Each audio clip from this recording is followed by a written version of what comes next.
The next world war won't start with a missile. It'll start with a grain of wheat. Right now, there are 3 governments locked in a quiet confrontation, and the commodity sitting at the center of it feeds 4 billion people. China has been systematically buying up the world's wheat supply. Not loudly, not obviously, quietly, for years. And now that the US has noticed, Trump is leaning hard on Canada to pick a side. The problem? Canada hasn't decided yet, and your grocery bill is going to reflect whichever way this goes. By the time most people realize what's happening, it'll already be done. Now look, while every major news network has been locked onto interest rate debates and election drama and whatever political fire is burning this week, something far more structural has been shifting underneath all of it. The global wheat supply chain, the literal backbone of human civilization, is being quietly reorganized. And the entity doing the reorganizing isn't a hedge fund or a multinational corporation. It's a government, the Chinese government. And they've been at this for the better part of a decade. Believe it or not, China currently holds somewhere between 50 to 60% of the world's total wheat reserves. That's not a misprint. One country, more than half the planet's stored wheat. According to USDA data, that number has been climbing steadily for nearly 10 years straight. And here's what makes that number genuinely alarming. China isn't doing this because they're paranoid. They're doing this because they're prepared. Prepared for a world where food isn't just sustenance, where food is leveraged, where food is the weapon. So when the Trump administration started putting serious trade pressure on Canada, a country that exports more wheat per capita than almost anyone on Earth, it wasn't random, it wasn't impulsive. This was a calculated move on a geopolitical chessboard that most people don't even know exists. Let's be real for a second. This isn't just about tariffs. This isn't about softwood lumber or dairy quotas or auto manufacturing. This is about who controls the food. And that question, who controls the food, is the most important question of the next 50 years. We're just living through the opening moves. To understand where we are, you have to go back about 10 years. Because this didn't happen overnight, and it didn't happen by accident. Around 2013 and 2014, China started making a very deliberate internal policy shift. The stated goal, written openly into their agricultural 5-year plans, was grain security at all costs. On the surface, that sounds completely reasonable. You're a nation of 1.4 billion people. Of course you want to feed them. Fine. But the execution of that plan is what started raising flags inside Western intelligence and agricultural policy circles. China didn't just grow more wheat domestically. They started aggressively purchasing from global markets, even in years when they had a domestic surplus. They bought when prices were low. They were bought when global harvests were strong. They were bought when nobody was watching. And then they bought some more. Now here's the thing about commodity markets that most people don't fully appreciate. When one single buyer accumulates that kind of stockpile, it doesn't just affect their food supply, it affects everyone's price. Every commercial baker, every pasta manufacturer, every family is loading a cart in a supermarket anywhere in the world. The mechanism is almost invisible. China buys, global supply tightens, prices inch upward. Nobody connects the dots because nobody is looking at the dots. The story doesn't make headlines. It shows up quietly, slowly, on your grocery receipt. But some people were watching. And by 2022, right in the middle of the Ukraine war, which simultaneously disrupted one of the world's most critical wheat export corridors, a few quiet alarms started going off in Washington. Here's something worth sitting with. Russia and Ukraine together normally supply somewhere between 25 and 30% of the world's exported wheat in any given year. When that pipeline got violently disrupted in early 2022, countries around the world scrambled. Prices spiked to historic highs. Governments panicked. And China? China barely flinched, because they had already stacked their reserves years in advance. That's not luck. That's not a coincidence. That is long-term strategic positioning. And it means that while the rest of the world was reacting to a crisis, China was already sitting behind a wall of stored grain, watching and waiting. Now ask yourself, what do you do when you're a competing superpower and you realize the other side has been playing a completely different game than you thought? You start looking at your allies differently. You start asking uncomfortable questions about whose side they're really on. And that's exactly what's happening right now between Washington and Ottawa. But that's not even the craziest part.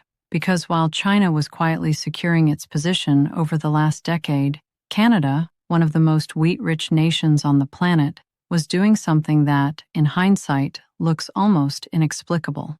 Canada is, by almost any agricultural metric, one of the most strategically valuable nations on Earth when it comes to grain. The prairie provinces, Saskatchewan in particular, produce a high-protein hard red spring wheat that is considered premium grade globally. The kind of wheat that makes superior flour, high-quality pasta, artisan bread. It's not a commodity in the generic sense. It's a premium product, and the world wants it. Canada exports roughly 20 to 25 million metric tons of wheat in a strong year. And for decades, those exports followed predictable patterns. They flowed south into American food supply chains. They flowed to Europe, to developing nations that needed affordable, reliable grain. Then, quietly, a new and very motivated customer showed up, and they were willing to pay well.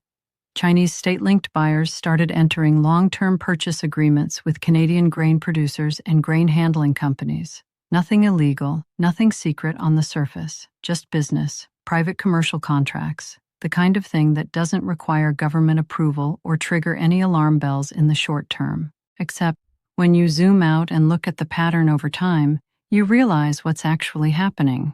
China was diversifying its wheat sourcing away from politically riskier regions.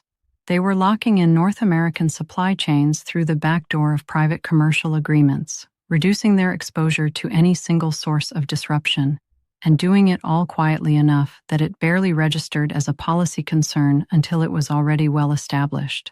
Canada, for its part, was perfectly happy to have a premium buyer. Canadian farmers are not geopolitical strategists. They're business people. They grow wheat. Someone wants to buy wheat at a good price. That's a good day. But Canada's government has always tried to walk a very careful diplomatic line between its two largest economic relationships, the United States and China. It's a balancing act that has become, over time, increasingly uncomfortable and increasingly impossible to maintain. Because here's where the American pressure starts to become very real and very direct.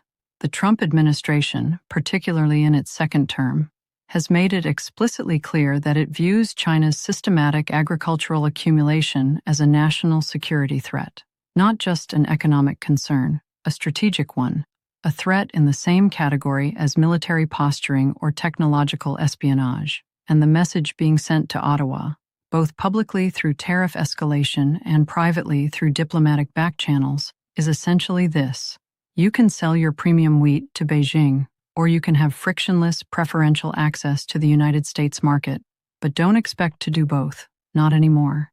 Those two things are no longer compatible. That is the ultimatum, and Canada is sitting on it right now, today, with no clean answer and serious economic consequences attached to every available option. Now here's where it stops being a geopolitical story and starts being your story. Because the decisions being made in Ottawa and Washington and Beijing over the next 12 to 18 months are going to show up in your life in ways that feel completely disconnected from any of this. Let's walk through the realistic scenarios. Scenario 1. Canada aligns with the United States. It curtails or significantly restricts wheat exports to China. Joins a North American agricultural security framework that treats food exports as a matter of strategic policy rather than pure commerce. What happens? China, which has been preparing for exactly this kind of contingency, activates its stored reserves. In the short term, nothing visible changes for Chinese consumers. They have the stockpile. They planned for this. But on the global open market, the signal is sent loudly and clearly that the North American-Chinese agricultural pipeline is compromised. Prices climb. Developing nations that depend heavily on affordable imported wheat, countries like Egypt, Indonesia, Nigeria, Pakistan, face either shortages or sudden, steep price surges. And when food prices spike in those countries, political instability follows. History is remarkably consistent on that point. The Arab Spring, to give you a very concrete example, Multiple economists and historians have pointed directly to the 2010 and 2011 global wheat price spike as a primary accelerant of regional unrest. Not the only cause, but the match that lit already dry wood.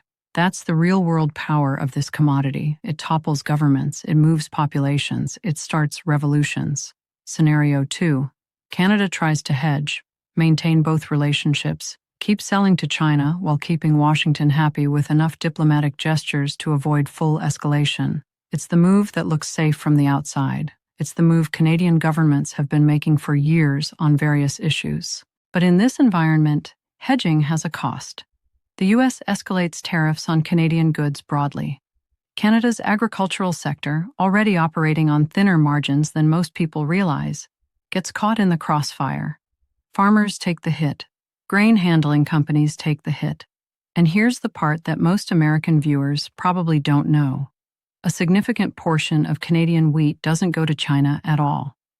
It crosses the southern border into American food supply chains, American bread, American pasta, American flour products. Disruption in Canadian agriculture doesn't stay in Canada. It travels south within weeks. Watch the Canadian dollar if this scenario plays out. Watch North American flour prices. Watch the agricultural sub-indices. The signals will be there before the headlines are. Scenario 3. This is the one nobody wants to say out loud because it sounds extreme until you look at the precedents.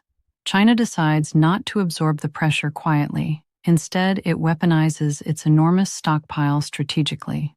It begins flooding the markets of certain allied developing nations with heavily subsidized grain, prices so low that local farmers in those countries can't compete. Dependencies form fast, loyalties shift, and suddenly China has a network of food-dependent client states across Africa, Southeast Asia, and parts of the Middle East, nations that will think very carefully before voting against Chinese interests at the UN, or signing on to Western-led sanctions regimes, or allowing Western military infrastructure on their soil.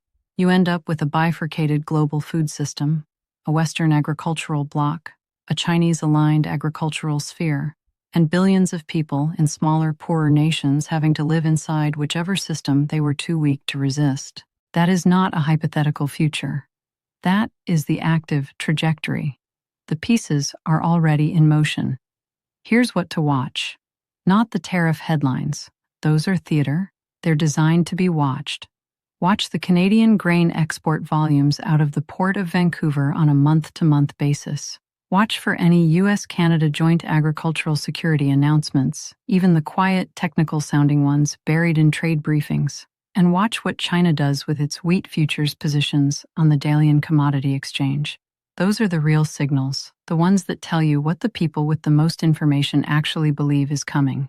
The countries that understand this moment, that are treating food security with the same seriousness they treat military readiness or energy independence, are already repositioning. The countries that don't will find out the hard way. Their populations will be staring at empty shelves or unaffordable basics and asking how it happened so fast. It didn't happen fast, it happened over 10 years.